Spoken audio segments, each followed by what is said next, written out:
I thought I earned my success, until I found my wife and my second-in-command using my office for more than strategy. They mocked me, laughed at me, said I was a loser. So I did what any strategist would. I made sure they lost everything. The rhythm of Callan Rhodes' footsteps echoed across the sleek marble floor of Solvane Global's executive tower. At 45, he projected authority without effort. Tall, composed, impeccably dressed, and exuding the self-assurance of a man who'd spent 2 decades climbing through corporate fire. The morning light streaming through towering windows accentuated the silver in his dark hair, lending distinction rather than age. Junior executives offered polite greetings as he passed, their smiles practiced, their eyes measuring. Callan, executive vice president of a $2.1 billion division, had learned early that in these halls, every nod was a negotiation. Success here wasn't just about performance, it was about perception, and Callan had mastered both. His assistant, Talia Noor, waited near his office. Usually unshakable, she seemed unusually tense. She handed him his revised schedule, her hands betraying a subtle tremble. The update showed a rescheduled meeting. Emmer Sloan had moved their 9 a.m. to 10. Callan didn't react outwardly, but the detail registered. Sloan had become increasingly bold, assuming liberties with protocol. It wasn't the first sign. There was another note. Vera Rhodes, Callan's wife, had reversed her decision about attending the Solvane Foundation Gala that evening. Just last night she'd claimed to be unwell. Now, apparently, she felt well enough to socialize.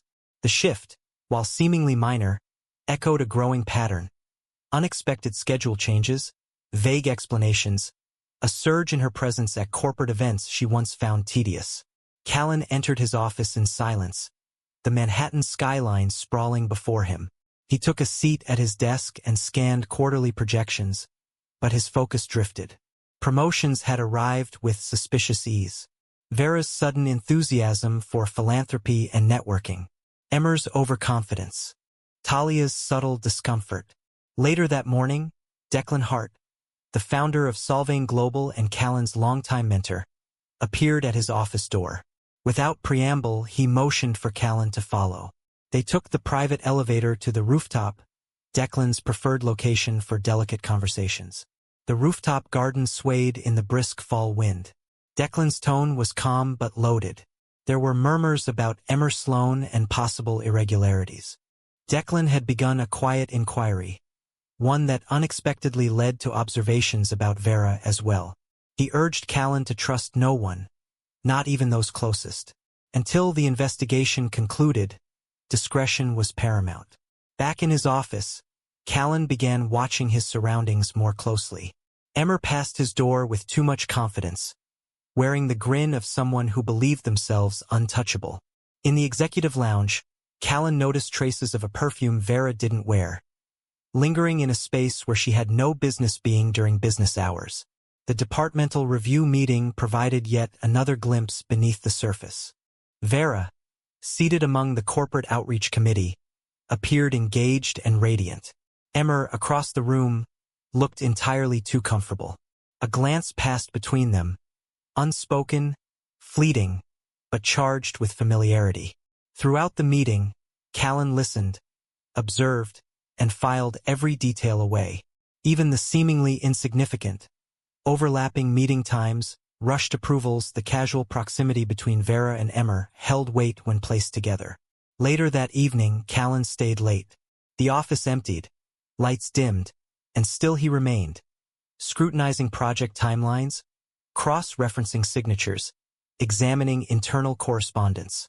At 8:45 p.m., Talia entered his office without knocking, her composure visibly fractured. She urged him to leave, an excuse about janitorial access, ventilation maintenance. Her urgency was real, and it wasn't for his benefit. He saw the fear in her eyes, not for what he might do, but for what had already been set in motion behind his back. He didn't respond with anger or questions. He simply stood, gave her a final chance to choose her side, and walked out. Down the hallway, muffled voices and laughter guided him. The sound came from his own office. What he found confirmed what instinct had already told him. documents scattered, clothing disheveled, postures careless with confidence. Vera and Emmer had grown comfortable in their betrayal. It wasn't just the affair. It was the entitlement, the disregard, the complete certainty that they had control. Callan said nothing. He didn't need to. He reached past them to the edge of his desk, pressed a small button, and activated a secure transmission link to the boardroom system. Everything that unfolded was already visible to those who mattered. Security arrived within minutes. Callan remained composed, precise, and unmoved. By the time Emmer and Vera were escorted from the building, Callan was already back at his desk, methodically cleaning the surface and returning each document to its place. He instructed Talia to begin drafting terminations and compliance breach documentation. There would be fallout, of course. But Callan wasn't concerned. This wasn't collapse. This was correction. By the time the skyline of Manhattan bathed in soft electric haze, Callan Rhodes had already completed the first phase of his response. His office, previously the backdrop to Betrayal, had been repurposed into a command center. He hadn't raised his voice or made a scene. Instead, he moved with the calm of someone accustomed to executing high-stakes decisions. Years of boardroom discipline had forged a response system that ran on facts, not fury. The evidence, already extensive, had been cataloged overnight. Surveillance recordings, duplicate access logs, copies of unauthorized file transfers. Every detail had been documented with surgical accuracy. Callan didn't need revenge. He needed clarity. And now he had it. Long before the first guests arrived at the Solvane Foundation Gala, discreet directives had been issued. Declan Hart had arranged for key executives and board members to receive confidential briefing packets by morning, meticulously prepared and sealed, including curated footage, financial data, and risk assessments. Back at Solvane's headquarters, Emmer Sloan and Vera Quinn's access had been revoked. Their badges no longer opened doors. Their digital accounts had been frozen. Their names, already flagged, would be scrubbed from systems by noon. Callan had no interest in dramatics, only outcomes. By 7 a.m., key members of the board had begun arriving, unaware of the storm forming above them. Declan met them personally, folder in hand.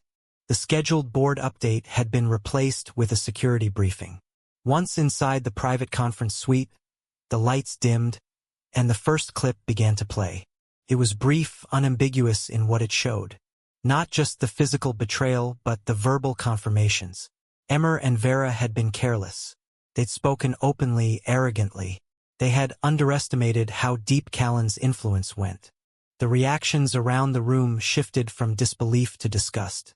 Several executives exchanged glances, visibly distancing themselves from any past associations with Emmer.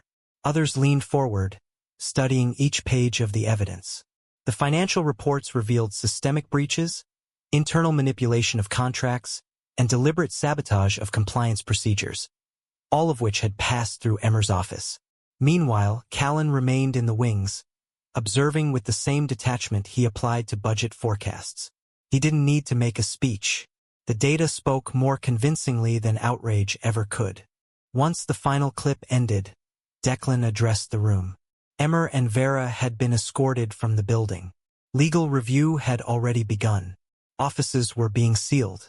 Data was being backed up for regulatory cooperation. No one asked if it was real. The evidence removed all doubt.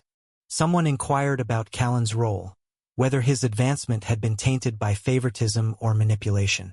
Declan answered without hesitation, inviting the firm's lead financial analyst to the floor. She presented performance metrics, project outcomes, and internal evaluations from the past 5 years. All showed that Callan's ascent had not only been earned, it had been slowed by Emmer's interference. A formal vote followed. Within the hour, Callan Rhodes was named interim CEO of Solvane Global. The vote was nearly unanimous. While this unfolded, Vera was attempting to reframe the story in her own circles. She appeared at her favorite salon, ready to engage in strategic damage control. But it was too late. Her image had already begun unraveling. Credit cards declined. Memberships suspended. Her name whispered in condemnation. Callan had made no direct statements. He didn't need to. The board had seen the truth. Investors would follow facts, not sentiment. The media would receive a carefully crafted press release focusing on ethics, leadership, and institutional resilience. That night, Callan remained at his desk well past sunset, reviewing every contract Emmer had touched. He issued commands for forensic audits, drafted new compliance standards, reorganized reporting structures. The cleanup had begun. His children were informed in private. Clara and Ethan took it in with a mixture of shock and composure. Callan had prepared them, even if they hadn't realized it. He'd raised them to understand that choices had consequences, even when made by people they loved. By the time Declan sent a brief congratulatory message, handled like a surgeon, Callan had already mapped the next 6 months of operations. The betrayal hadn't broken him. It had clarified the battlefield. From this point on, Solvang Global would become not just a corporation but a case study, and Callan Rhodes would ensure the lesson endured. At dawn, the boardroom lights flickered on once again, this time for what insiders would quietly begin to call the Wednesday reckoning. While most of Solvang Global's staff were still making their way to work, the company's senior leadership had been summoned for an emergency closed-door meeting. Callan Rhodes sat to the right of Declan Hart, calm and resolute, his expression carved in granite. Security footage rolled across the massive central screen. Images appeared of Emmer Sloan and Vera Quinn in various compromising settings throughout corporate property. After hours in off-limits offices, with sensitive documents in plain view. More disturbing than the images were the audio snippets.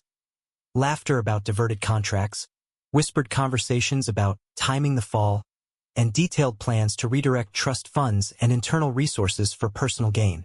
Gasps came from the room. A few board members shifted visibly in their seats. Others, who had once shared drinks and back-channel agreements with Emmer, leaned as far from his empty chair as possible. Declan didn't wait for commentary. He confirmed their removal from company premises, their electronic credentials revoked, and that their devices had been seized for legal review. Several looked around the table, gauging who might be next. When one director raised a tentative question about Callan's own promotions, whether Vera's influence could have played a role, Declan responded swiftly. The firm's lead analyst, Lila Moreno, took the floor. Her data presentation left no room for doubt. Every rise in Callan's career aligned with independent benchmarks, performance metrics, client retention rates, compliance records. In fact, multiple attempts to slow his advancement had originated from Emmer's department. The air shifted. What had begun as potential doubt turned into respect. Callan's silence wasn't indifference. It was discipline. Declan continued, naming Callan Rhodes as the new chief executive officer, effective immediately. The vote was swift. It passed with only one abstention, Everett Kane, who had once championed Emmer's political maneuvering, but now sat pale and silent. Callan accepted the decision with composed humility. He offered no speech, only a nod. His work was just beginning. After the meeting, Declan requested a private moment. Inside his office, he revealed the final pieces of evidence. Footage Vera had never known existed. In one video, she lounged in Emmer's office after hours, speaking candidly about manipulating trust funds and ensuring Callan took the fall for misappropriated accounts. Another clip showed her discussing a backup plan, using the children's names to funnel assets under false pretense. Callan didn't speak as he watched. His jaw tightened once, briefly, but no other emotion crossed his face. Declan apologized, but Callan waved it off. The apology was unnecessary. What mattered was that now everything was exposed. There would be no ambiguity, no room for reinterpretation. Across the city, Vera attempted to spin the narrative one last time. She visited an upscale salon, hoping to perform her usual charm offensive. But news traveled fast. Her accounts were frozen, her name removed from every invitation list she once ruled. Social media flooded with screenshots. Salon staff avoided eye contact. Even the receptionist who had once fawned over her style now politely declined her house account. James, or rather Emmer, was unraveling more rapidly. His attempt to access offshore funds had failed. Solvain's internal auditors, acting under Callan's instructions, had already alerted the necessary authorities. A jet charter to Argentina never took off. The pilot had been an undercover federal contractor. The runway arrest was quiet but definitive. Meanwhile, back at Solvang, legal teams sifted through documents and hard drives. Candace, now known as Talia nor once more, no longer hiding behind rehearsed professionalism, sat with corporate security and compliance officers. With trembling hands, she produced emails and texts. She hadn't acted out of malice, she explained. Emmer had blackmailed her, threatening to ruin her brother's life if she didn't cooperate. She had tried to warn Callan, too late, but not without courage. The head of compliance reviewed her files. The timestamps aligned perfectly with the investigation's timeline. Her decision to come forward hadn't been immediate, but it had been decisive. That, Callan would later say, is what mattered. Back in his new office, now 20 stories above the one where Betrayal had unfolded, Callan reviewed a list of external communications. One caught his attention. A formal letter from his children's school, expressing admiration for how he'd handled a deeply personal crisis with professionalism and integrity. That night, Clara and Ethan visited his office. They had seen the clips, read the headlines, faced whispered rumors at school. But they arrived not with blame, but with clarity. Their request was simple: honesty. No more pretending. No more smiles to hide dysfunction. They didn't want explanations, they wanted truth. Callan gave them exactly that. He promised that the future would be built not on revenge, but on principle, and that whatever came next, they would face it together. What began as a corporate correction had evolved into a wide-scale reckoning. The consequences rippled far beyond the walls of Solvang Global. As CEO, Callan Rhodes had chosen not only to purge his company of corruption, but to cooperate fully with federal investigations, uncovering financial misconduct that stretched across other firms and institutions. In his new corner office, he reviewed case files forwarded by Mira Halden, the lead investigator from the Securities Bureau. The scale of the deception orchestrated by Emmer Sloan was staggering: offshore accounts, shell companies, fake consulting fees.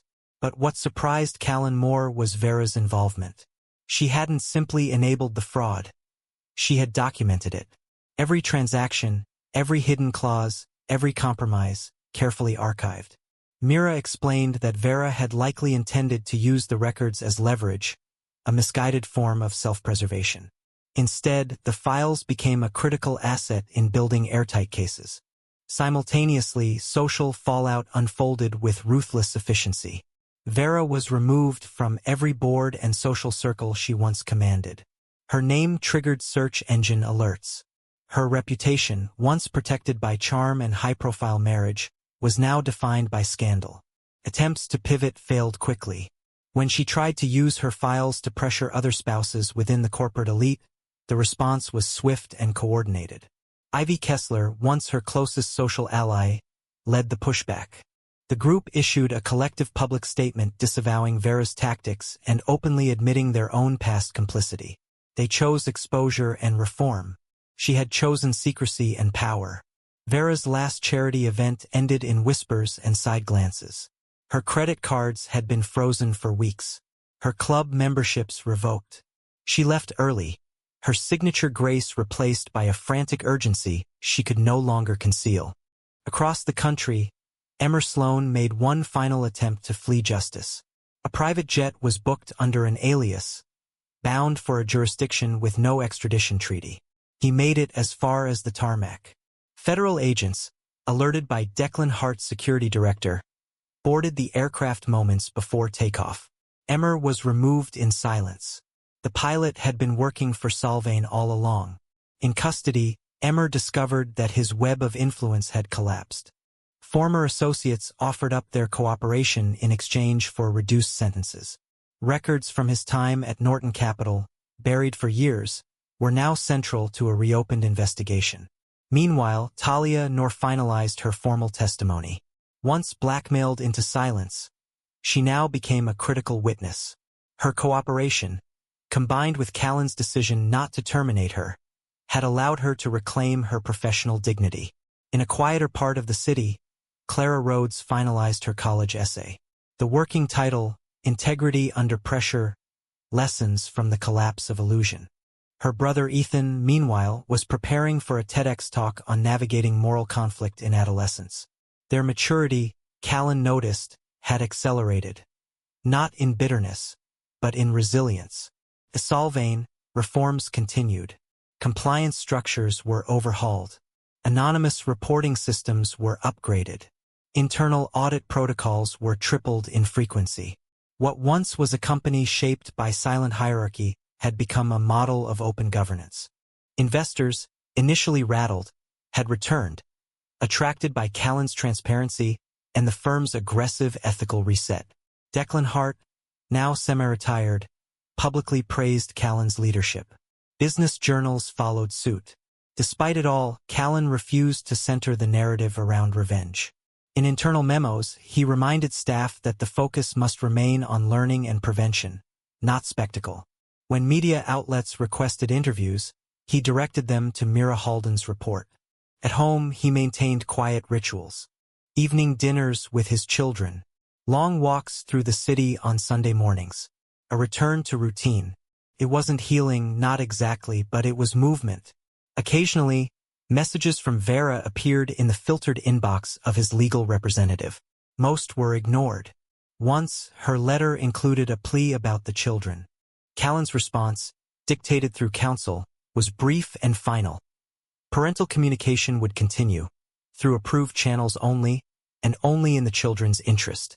He no longer needed confrontation. Her isolation was complete. In a modest apartment in Queens, Vera Quinn sorted through eviction warnings and past due notices. Her second appeal for unemployment had been denied. Her last job application had been quietly withdrawn after a background check. Her social media was empty. Her name, when searched, produced headlines she could not outrun.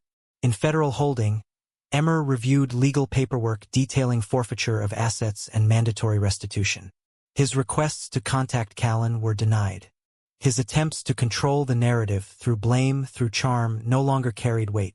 Back at Solvane, Callan met with the ethics task force formed in response to the scandal. He listened, asked questions, and proposed new models. He insisted that the company not erase its mistakes, but document them, turning its darkest moments into a framework for doing better. That night, before leaving the office, Callan paused at the edge of his expansive window. The skyline glowed in quiet defiance of all that had collapsed beneath it.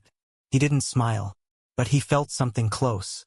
Tomorrow, he would sign a new whistleblower protection charter. Clara would submit her essay. Ethan would finalize his talk. The world would keep moving, and so would they. The destruction had been complete. But the rebuilding, that was his legacy. 5 years later, Solvane Global stood taller, literally and figuratively. Its corporate headquarters, now housed in a glass-clad skyscraper that towered above the old executive tower, symbolized more than expansion. It stood for transformation. And at its heart was Callan Rhodes, whose name had become synonymous with ethical leadership in high finance. Inside his office on the 58th floor, Callan reviewed the latest quarterly report. Solvane had tripled its market value under his leadership. But for Callan, the numbers were only part of the story. The real success was harder to quantify.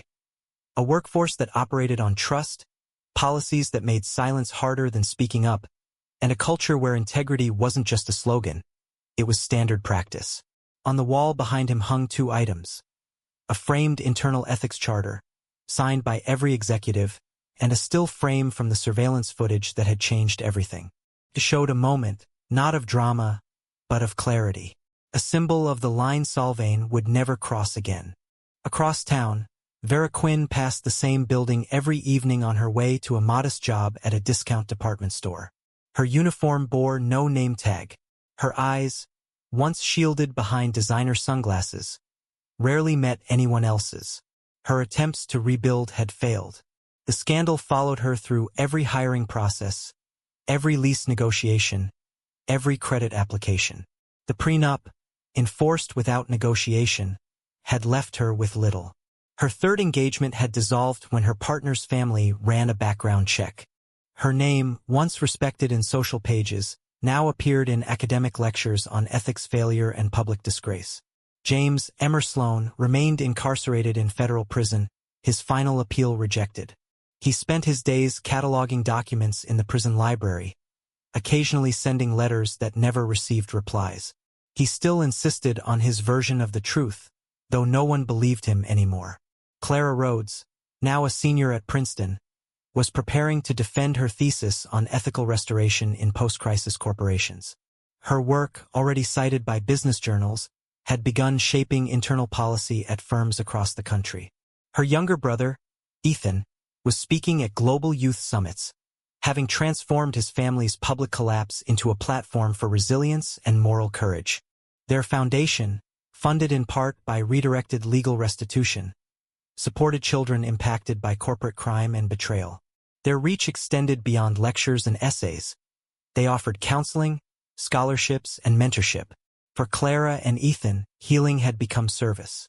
At Solvain's annual ethics summit, Callan stood before a room filled with executives, professors, students, and reformers. The event had become a global model for corporate governance education. This year's keynote featured not Callan, but his children. Their story no longer framed as personal tragedy, but as generational recalibration. Backstage, Declan Hart, now fully retired, watched with quiet pride. He'd passed the torch not only to Callan, but to a legacy more resilient than he could have imagined. That evening, Callan returned home to a townhouse filled with warmth, quiet conversation, and the hum of lives well rebuilt. He shared dinner with his family, including his second wife, Mira Halden. Their relationship, forged in the fire of investigation and reform, was one of mutual clarity and mutual mission. Later, as he reviewed updates to Solvain's internal case study library, a new artifact was delivered. It was Vera's last formal communication, sent through legal intermediaries. A signed consent for her security footage and correspondence to be used indefinitely in educational contexts. No apology, just acceptance. Callan approved the document without hesitation. The past wasn't something he needed to forgive. It was something that had already been overcome. The final update of the day came via text. Clara had been accepted into Yale Law. Ethan had secured a grant to expand the foundation's digital ethics curriculum. Callan placed his phone down beside a framed quote on his desk. Success built on truth rises above all betrayal. Outside, the city glittered with ambition. But above it all, in that quiet office with nothing left to prove, sat the man who had taken betrayal and built from it something stronger. Not revenge, not legacy, something rarer, something true.